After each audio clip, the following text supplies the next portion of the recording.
দেয়া নিষেধ। কোথায় বলা আছে বলে দিচ্ছি আপনাদের, নারদ মৈত্রী সংবাদ পড়ে নেবেন।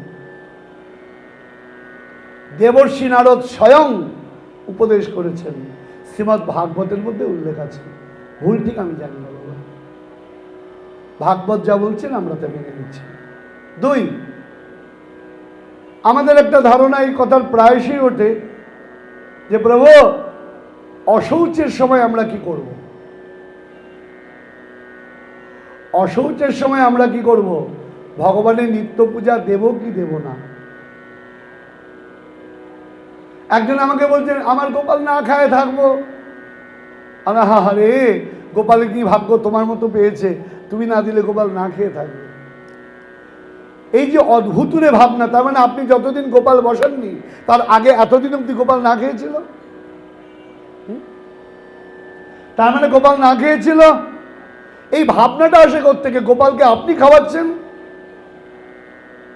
কেউ যদি মনে করে আমাকে পাঞ্জাবি না দিলে আমার পাঞ্জাবি নাই, এটা ঠিক। আমি যদি পড়ি তার ভাগ্য, হ্যাঁ অনেক অনুরোধ বিনোদ করলে একটা পড়লাম, এত ধুতি দেওয়া হয়, সব ধুতি তো দান করে দেওয়া হয়। তা কোনোটা যদি আমি পড়ি কে দিয়েছেন আমি তো লিখে রাখি না যেটা অমুকে দিয়েছে, তার ভাগ্য সেটা। কেউ যদি মনে করে আমি ধুতি না দিলে গুরুদেব ধুতি পড়তে পারবে না, ঝালুকাঠির গামছা পরে থাকবে, তাহলে বিপদের ব্যাপার হয়ে গেল। মাথার মধ্যে থেকে ভাবনাগুলো তুলে ফেলেন। তাহলে কি হলো? এইবার একটা প্রশ্ন আছে, নিয়মটা কিরকম? জয় নিতাই জয় গুরু, খুব খেয়াল রাখতে হবে। আপনি আমেরিকায় আছেন, আপনি বাংলাদেশে আছেন, দুটো সময় এক। আমেরিকায় -27 টেম্পারেচার, 27 ডিগ্রি, তখন যদি আপনি হাফাতা সোয়েটার পরে ঘুরে বেড়ান আপনার অবস্থা কি হবে? জমে একদম জয় রাধা গোবিন্দ হয়ে যাবে। কিন্তু এখানে যদি আমেরিকার মতো পোশাক পরেন তাহলে তো বিপদের ব্যাপার আছে, ঘেমে নিয়ে একাকার হয়ে যাবেন। কারণ আমাদের লোয়েস্ট টেম্পারেচার কত হয় বাবা? হাইয়েস্ট লোয়েস্ট হয় 10 ডিগ্রি, তাতেই আমরা কেঁপে যাই। আর ম্যাক্সিমাম আমাদের 12-13 এরকম থাকে। আর ওরা 12-13 থাকলে পরে হ্যাঁ জামা, প্লেন জামা গায়ে দিয়ে ঘুরে বেড়ায়। খেয়াল রাখতে হবে, একজন আমেরিকায় থাকে, একজন ভারতবর্ষে থাকে, বাংলাদেশে থাকে। আমেরিকার লোক যদি বলে হ্যাঁ তোরা বাজে ফালতু, হ্যাঁ শীতের মধ্যে খালি গায়ে আছিস, আমাদের তো সোয়েটার পরে বেড়া, কি মুশকিল। আমাদের টেম্পারেচার কম, তোমাদের আমার বেশি, তোমাদের টেম্পারেচার কম, এই জন্য পার্থক্য। ঠিক তেমনি গৃহস্থ আর সন্ন্যাসীর ডিফারেন্স করে দেওয়া হয়েছে। সন্ন্যাসী যেন গৃহস্থের ব্যাপারে নাক না গলায়, গৃহস্থকেও সন্ন্যাসীর ব্যাপারে নাক গলাতে হবে না। আপনি সন্ন্যাসাশ্রমে রয়েছেন, আপনি প্রতিজ্ঞা করে সংসার ছেড়েছেন। এখন প্রতিজ্ঞা করে সংসার ছেড়েছেন আর প্রত্যেক মাসে বউকে মানি অর্ডারে টাকা পাঠান, ওটা আমি বলতে চাচ্ছি না, ওটা আলাদা কথা। হ্যাঁ, সে আমার একজন বলদেবের সন্তান আছে, হ্যাঁ বৃন্দাবনে গিয়ে সন্ন্যাসী হয়ে গেছে। তাই বললাম হ্যাঁ গো কেমন সন্ন্যাসী হয়েছ? বলছেন প্রভু সবই তো ঠিকই, ছেলের মাধ্যমিক পরীক্ষা বড় চিন্তা লাগছে, আর যদি কদিন পরে হতাম কাজে দিত। মনে মনে ভাবলাম তুই ভালো সন্ন্যাসী হয়েছিস। আমাদের একটা ধারণা, হ্যাঁ আমরা যেহেতু আমরা নিরামিষ খাই, আমরা অমুক করি তমুক করি, আমরা শাস্ত্রের একদম বাইরে চলে গিয়েছি। শ্রীকৃষ্ণ চৈতন্য মহাপ্রভু পরিষ্কার বলে দিয়েছেন, বেদ না মানিয়া বুদ্ধ হইল নাস্তিক। যে বেদ মানবে না তাকে ধার্মিক বলা যাবে না। ধর্ম বেদ প্রণীহিত ধর্ম, অধর্মস্তর বিপর্যয়। আমার 200-400 শিষ্য হলো, আমি যা ইচ্ছা নিয়ম তৈরি করলাম তা বললে চলবে না। তুমি করতে পারো, নিজের খেয়াল খুশি মতো, মনে রাখবে তার ফল তোমাকেও পেতে হবে। কারণ যারা আমাদের স্মৃতিশাস্ত্র তৈরি করেছেন তারা কোনো মূর্খ নয়, তারা 8 পাস 9 পাস নয়। আমি এইভাবেই কথাগুলো বললাম, তারা 8 পাস 9 পাস নয়, তারা জেনে শুনে স্মৃতিশাস্ত্র রচনা করেছেন, তারা মূর্খ নন। তাই দয়া করে নিজেদের মধ্যে গণ্ডগোল বাড়াবেন না। শাস্ত্রে পরিষ্কার নিষেধ, অশৌচ হলে পরে দেবসেবা নিষিদ্ধ। এই জন্য আমিও যদি দোষী হই আমিও তাই, পরিষ্কার, এখানে কোনো ধানাই বানাই নেই, একদম স্ট্রেট কাট কথা। অশৌচের মধ্যে যারা গৃহস্থ হবে, যারা সংসারে থাকবে, তাদের অশৌচ মানতে হবে। তুমি থাকবে বাংলাদেশে আর নিয়ম মানবে আমেরিকার, তা বললে হবে না। ক্লিয়ার? আশা করি ক্লিয়ার করতে পেরেছি। তাই যে কথা বলতে যাচ্ছিলাম, তাহলে দুইজনার কার মেয়ে বললাম জানো, ভুলে গেছি, বলো দেখি কার বললাম। যাক, তোদের মনে আছে, যাক, আমার তো ভুলে গেছি। হ্যাঁ, লট অফ থ্যাঙ্কস মনে করিয়ে দেওয়ার জন্য, অশোকদাকে মনে করিয়ে দেওয়ার জন্য অসীম ধন্যবাদ। হ্যাঁ, তা শিবপুর আর দুর্গাপুর দুই জমিদারের কয় মেয়ে? দুই জমিদারের দুই মেয়ে নয়, এক এক করে দুজনের মেয়ে। আর মেয়ে হলে কি চিন্তা হয় বাবা? আমি দীক্ষা দিতে গিয়ে বলি, তোদের কি এসএসসি বেশি পড়তে মানা? একজন বললো, বাবা এসএসসি পাস করতেই বাবা মা বিয়ে পাস করিয়ে দেয়। তা আমরা গীতা করতাম কর, কীর্তাম কর। হ্যাঁ, এসএসসি পাস করায় বিয়ে পাস, কীর্তাম কন। তাহলে কি করা যাবে? আমি দীক্ষা দেওয়ার সময় অন্য কিছু না, জিজ্ঞাসা করি তোদের লেখাপড়া কীরকম, পড়াশোনা কীরকম। আর নিজে পড়াশোনা করেছি, এখনও পড়াশোনা করি, আজকেও পাঠ করতে এসেছি। এত কিছুর মধ্যে 15 মিনিট অন্তত গ্রন্থটা দেখার চেষ্টা করেছি। বাংলাদেশে তো এমন অবস্থা, পাঠ করব কি ভাববারই সময় দিচ্ছে না আমাকে। লোকে যে আমার পাঠ কী করে শুনছে, আমার নিজেরই তো বিরক্ত লাগছে।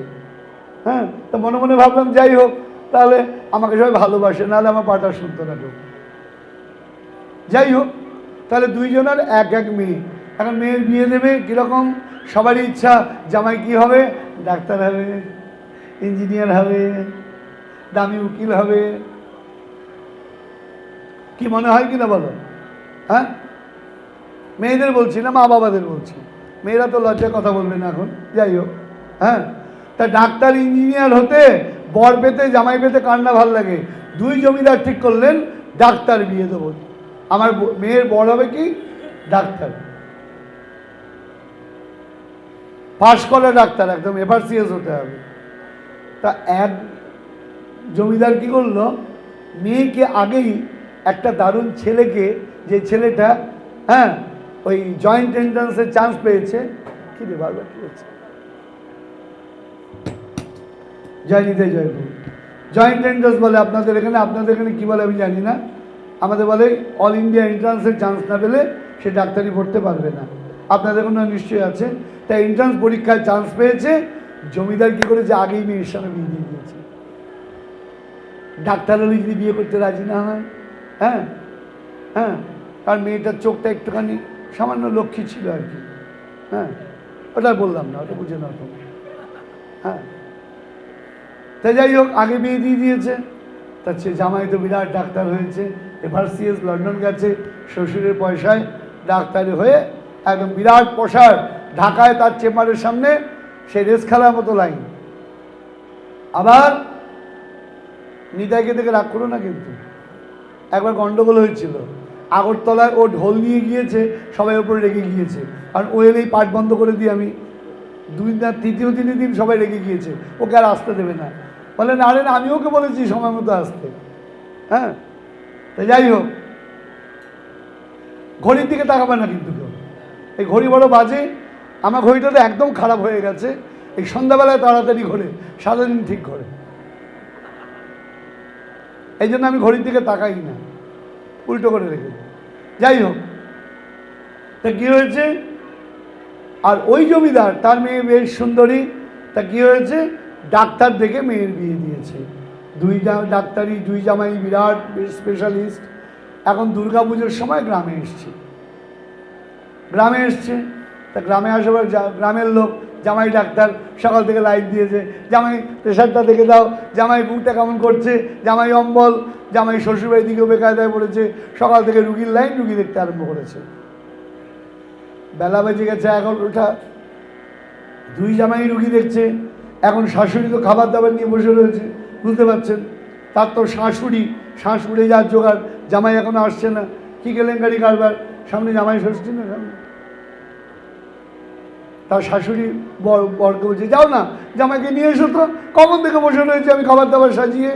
এখন যার জামাই আগে জামাই পরে ডাক্তার, তার অধিকারটা একটু বেশি। কারণ ওর জামাই ডাক্তার, আগে জামাই পরে ডাক্তার। গিয়ে বলছেন এই যে ওঠো তো বাবা, ওঠো ওঠো ওঠো। না বাবা, না বাবা আবার কি, ওঠো। তোমার মা কখন থেকে খাবার নিয়ে বসে আছে, হাত ধরে টেনে নিয়ে চলে এসছে। কারণ তুমি আগে আমার জামাই, পরে তুমি ডাক্তার।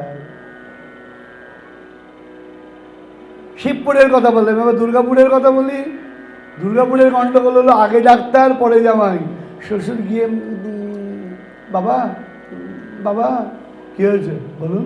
না কিছু হয়নি, মানে হচ্ছে তোমার মা অনেকক্ষণ খাবার দাবার নিয়ে বসে, আপনি যান আমি যাচ্ছি। না বাবা বললাম, বলছি তো যাচ্ছি। হ্যাঁ না না না বাবা যাচ্ছি, তুমি আসো বাবা। হাত ধরে টানতে পারলো না, অধিকার কম, কারণ আগে ডাক্তার পরে জামাই। বৃন্দাবন বলছেন শোনো, তুমি আগে লালহা, আগে কানাই, তারপর তুমি ভগবান। আমাদের কাছে তুমি আগে ভগবান নও, আগে তুমি আমাদের পুত্র, আগে তুমি সখা, আগে তুমি প্রাণপতি, তাই তোমার উপর আগে অধিকার মধু স্নেহ। আর ওটা কি ঘৃত স্নেহ। দ্বারকায় তুমি আগে ভগবান, তারপর নয় সপতি। কি বাবা খুব কঠিন লাগছে? কারুর কঠিন লাগছে? তার কঠিন লাগছে হাত তুলতে পারেন, কিন্তু এগুলো হাত তোলেনি। যাই হোক, সোজা লাগলো হাত তুলতে না, আশা করি। যাই হোক, তা প্রেম স্নেহ, এরপর হলো মান। মান কাকে বলছেন? স্নেহ সুৎকৃষ্টতা ব্যাপ্তা মাধুর্যন মান্যম নবম যো ধারে দাক্ষিণ্যম সমান ইতি কীর্ততে। সংক্ষেপে বলছি বাবা, কারণ সময় তো আর একটা দিন, আজকে এটা কমপ্লিট করতে হবে। বলছেন স্নেহ যখন উৎকর্ষ প্রাপ্ত হয়, দুধ যখন ফুলে ফেপে উঠছে, স্বর পড়তে আরম্ভ করছে সময়, সেটাকে কি বলছেন? বলছে মান। মান কখন হয়? দুধ দিলাম কড়াইয়ে, লেবেল লেবেল, দুধ উতলে ওঠে কি করে রে বাবা? উতলে ওঠে মানে বোঝেন না? অর্থাৎ কড়াই বেয়ে পড়ে যাচ্ছে। আরে যখন দিলাম আধা কড়াই, আর এখন ফুলে উঠলো কি করে? বলে তাপ পেয়ে দুধ স্ফীত হয়ে গেছে, একটু জলের ছিটা দাও, আবার দেখবা বসে যাচ্ছে। তার মানে এই যে উচ্ছ্বাস, এটা তাপের জন্য উচ্ছ্বাস। ঠিক তেমনি গোবিন্দকে প্রীতি করার জন্য রাধারানী যে দাক্ষিণ্য ভাব, মান। মান কার ওপর হয়? যার ওপর অধিকার আছে, যার ওপর প্রীতি আছে। হ্যাঁ, ঢাকায় একজনের বিয়ে হয়েছে, ঢাকায় একজনের বিয়ে হয়েছে, বড় লোক, অর্থশালী। বউকে নিয়ে কোথায় যাবে? হনিমুনে। হনুমান কি যেন বলে না বল, তখন বেশি টাকা পয়সা খরচা করে বিয়ের পর আগে, তখন কি বলে রে? হ্যাঁ করেছিস? তোর হয়নি তো, করবি হলে টের পাবি। যাই হোক, আমি হনুমান হানিমুন গন্ডগোল করে ফেলি।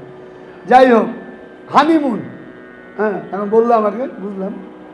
হ্যাঁ, তা হানিমুন করতে যাবে, তা মুন তো সাজতে হবে। মুন মানে চন্দ্র, বউ তো সাজছে।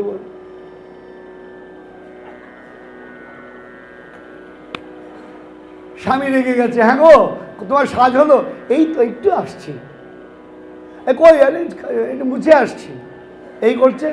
এবার স্বামী রেগে গেছে, হ্যাঁ গো প্লেন কি আমার শ্বশুরের প্লেন? তোমার জন্য দাঁড়িয়ে থাকবে, সময় মতো প্লেন ছাড়বে, তোমার গাড়ি দাঁড়িয়ে রয়েছি, ঢাকার জ্যাম তুমি জানো, একবার জ্যাম হলে পরে জ্যাম জ্বালিয়ে হয়ে যাবো।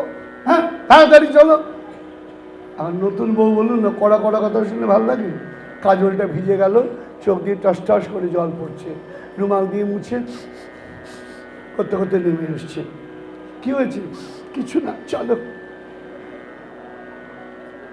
গাড়িতে উঠে যাচ্ছে, এয়ারপোর্টে এসছে, স্বামী স্ত্রীকেও কথাবার্তা নেই। আর চড়া গলায় বলে রাগ হয় না, বল না? আমি বলি না, বহুত রাগ। তাই এয়ারপোর্টে এসছে, এয়ারপোর্টে আসার পর আই কার্ড নিয়ে ঢুকেছে, পাসপোর্ট নিয়ে ঢুকেছে। ভোটিং কার্ড করাতে গিয়ে দেখে প্লেন 4 ঘন্টা লেট। এবার বউ বলছে বলো বলো, কাকে বলবে? আমি একটু সাজগোজ করছিলাম বলে এতক্ষণ আমায় বলছিলে, বর্বকাল করে হাসছে। বলার নেই তো কেউ, কারণ যার উপর অধিকার আছে তার উপরেই অভিমান করা যায়। যার উপর অধিকার নেই তার উপর মান করবে কি করে? সংসারে আমরা কি দেখি? মান কার উপর হয়? যাকে ভালোবাসা যায় তার উপর অভিমান হয়, যাকে ভালোবাসা যায় না তার প্রতি মান হয় না। তা আমার রাধারানীর মান কার প্রতি? গোবিন্দের প্রতি। প্রীতি প্রগাঢ় তাই মান, তাই বলছেন প্রেম স্নেহ মান। এরপর কি? মানের পরবর্তী পর্যায় হলো প্রণয়। কি বলছেন? মান ও দধান বিশ্রাম্ভম প্রণয় প্রচ্ছতে বোধই। যখন প্রিয়তমের সঙ্গে অভেদ মনন হয় তখন তার নাম হয় প্রণয়। ভেদ বুদ্ধি যখন থাকে না। ভেদ বুদ্ধি বলতে একটু বলি আপনাদের কাছে প্রণয়ের কথা। অপূর্ব বর্ণনা। শ্রীমতী রাধারানীর কাছে গোবিন্দ বলেছেন, হে রাধে, আমি তোমার হাতে অন্ন গ্রহণ করব। রাধারানী বলছেন, আমার কি ভাগ্য। সখী দেখ, বধূ বলেছে আমার হাতে অন্ন গ্রহণ করবে। পরিপাটি করে সব রন্ধন করেছেন। নিজে খেলে যেমন তৃপ্তি হয়, তার থেকে বধূ আমার খেলে তৃপ্তি হবে। রন্ধন করবার পর ললিতা বিশাখা কি করছেন? পরিবেশন করছেন। আর ভোজন করতে বসেছেন কে? গোবিন্দের বাম পাশেই বসেছেন কে? বলদেবের কিন্তু ওখানে ব্যবসা বাড়ি আগে বলে যাচ্ছে। গোবিন্দের পাশে কে বসেছেন? সুবল সখা। তা গোবিন্দ খেতে খেতে বলছেন, দেখ দেখ সুবল, কি বিচ্ছিরি হয়েছে, এটা খাওয়া যায় বলতো? সুবল, তাই নাকি? হ্যাঁ, তুই খেয়ে দেখ বলে সুবলের মুখে দিয়েছেন। রাধারানীর মুখটা মলিন হয়ে গেছে। হায় হায়, আমি প্রভুর সেবা করার সুযোগ পেলাম, কি রন্ধন করলাম, প্রভু ভোজন করতে পারছেন না, এর থেকে আমার মৃত্যু হয়ে যাওয়া ভালো ছিল। আমি কেমন রন্ধন করলাম। অভেদ মনন। বড়িমা বলছেন, ওরে নাতনি শোন, তুই ওই ছলনার কথায় ভুলিস না, ও ছল। বলে কি করে বুঝলে? শোন, ওর যদি খারাপ লাগতো ও কখনো সুবলের মুখে দিত না। ও যখন সুবলের মুখে দিচ্ছে, যে ভালোবাসে, আপনি ভালোটা দেবেন তো নাকি বলুন? এই হ্যাঁ, আমি বাবা খেয়ে দেখ। না বাবা খাবো না, বাবা খেয়ে দেখ, বড় চমৎকার হয়েছে। একবার মুখে দে, যাকে ভালোবাসা যায় তার মুখে দেয়া যায়। ও সুবলকে বড় ভালোবাসে। ও যখন সুবলের মুখে দিচ্ছে তাহলে ওর ভালো লেগেছে বলে তোকে কষ্ট দেওয়ার জন্য ওই কথা বলছে। আসলে মনে বড় আনন্দ, বড় স্বাদ হয়েছে। অভেদ মনন, এর নাম হলো প্রণয়। তাহলে কি পেলাম বাবা? প্রেম স্নেহ মান প্রণয়। এরপর কি? রাগ। রাগ মানে আমাদের রাগ নয়। এই রাগকে কি বলছেন? দুঃখমপধিকং চিত্তে শিখত্তে নৈব বজ্জতে যতস্তু প্রণয় কর্ষাৎ সরাগ ইতি কীর্ততে। যাইনি তো যাইনি, কালকে তোরা এখানে চারজনকে বসতেই দিবি না, একটু রেস্ট্রিকশন, রেস্ট্রিক্টেড এরিয়া বলে না। কি বলছেন? রাগ দুঃখমপধিকং চিত্তে, বলে কিরকম? সংক্ষেপে আসি, সময় কমে যাচ্ছে, সময় কমে যাচ্ছে।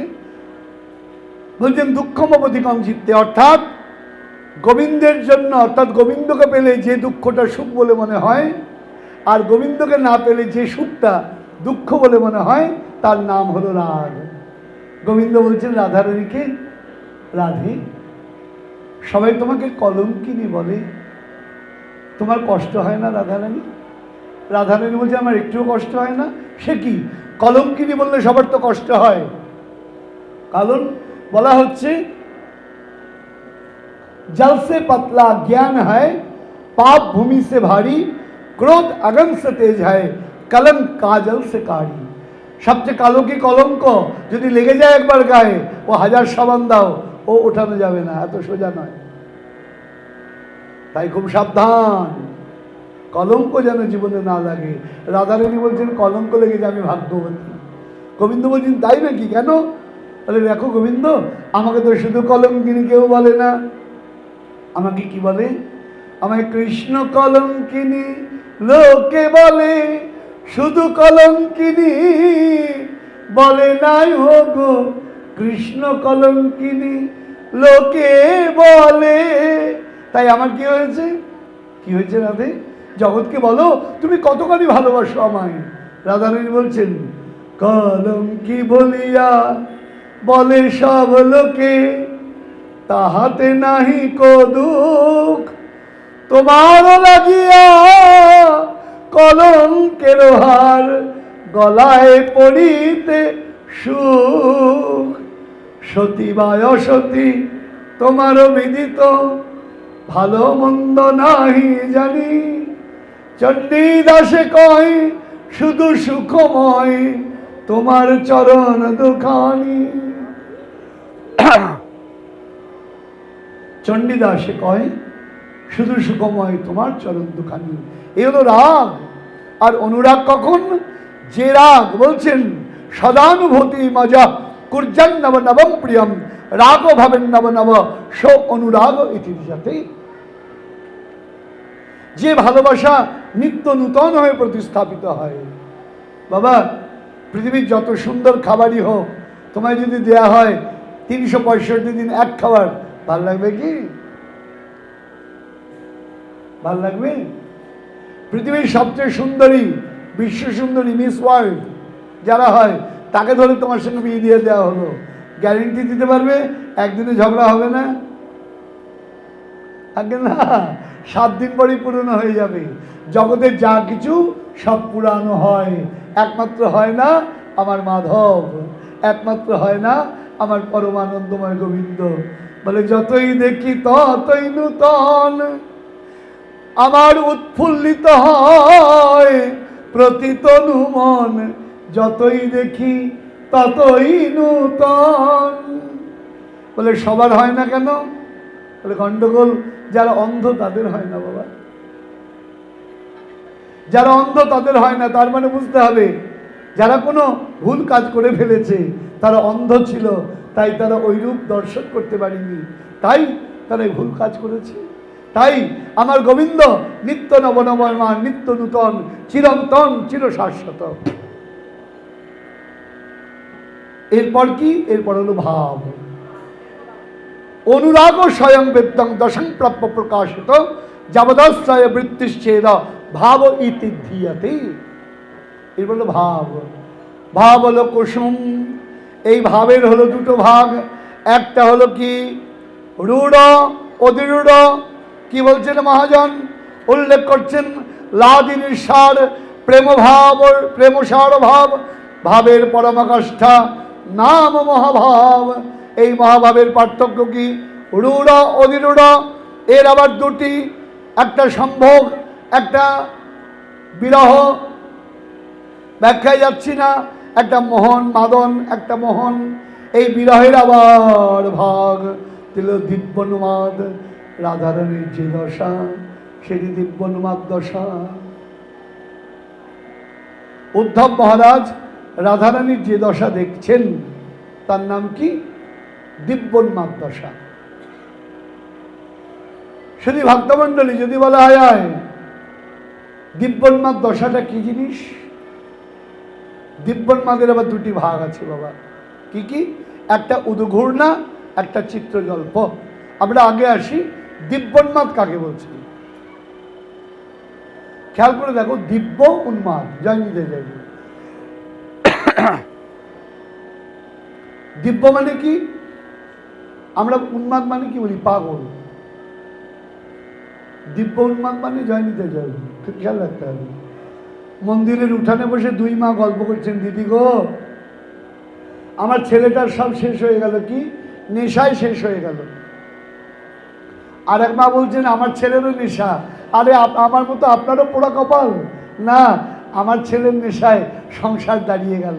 বলেন কি কি নেশা? বলে আপনার ছেলের কিসের নেশা? বলে আমার ছেলের ফেন্সিডিলের নেশা, ইয়োবা ট্যাবলেটের নেশা। বলে আপনার ছেলের? বলে আমার ছেলের পড়াশোনার নেশা।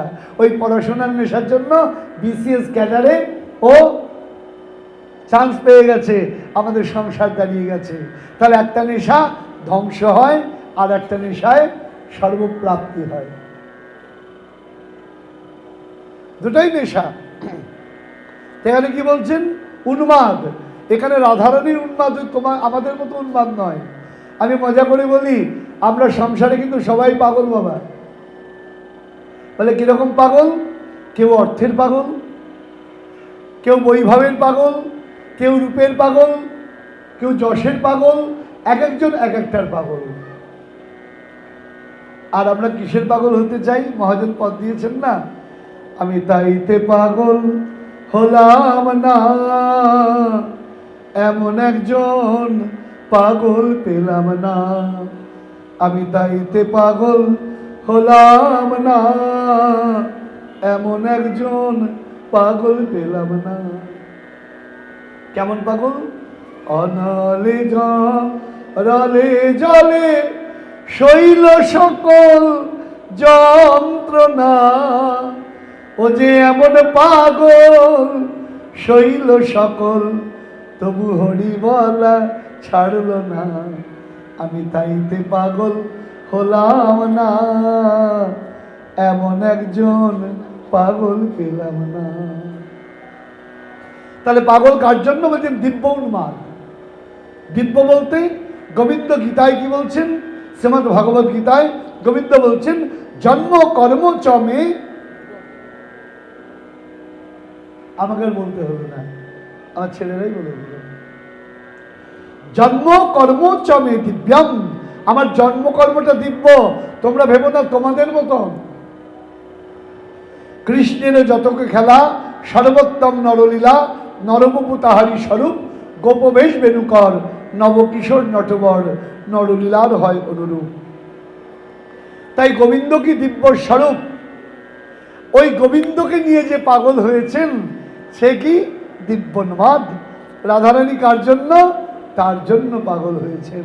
তাই দয়া করে জড়জগতের মতো চিন্তা করলে হবে না।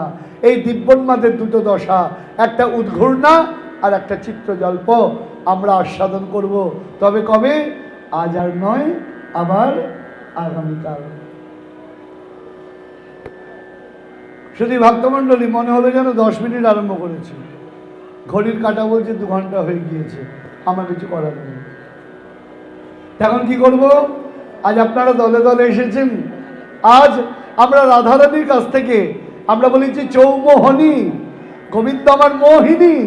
হ্যাঁ, জগৎকে মোহিত করেন, সকলকে মোহিত করেন, তার প্রেমে তার অনুরাগ দিয়ে নিখিল জগৎ মোহিত। তাই আজকে আমরা সবাই বলবো, আমরা যখন কৃষ্ণ চরণে সবাই কৃষ্ণরূপে মোহিত, আসুন আজ আমরা সবাই একাকার হয়ে যাই, আমাদের মধ্যে যেন কোনো ভেদ না থাকে। আবার বলছি, কোনো কারণে কাউকে ছোট করার কোনো উদ্দেশ্য নিয়ে কথা নয়। আজ আমরা একত্রিত হব, একজোট হব, আমরা যেন এক ভাবনা হতে পারি। এটাই হবে আমাদের দুদিনের পাঠের উদ্দেশ্য, লক্ষ্য। জয় নিতাই, জয় গৌর, রাধেশ্বর।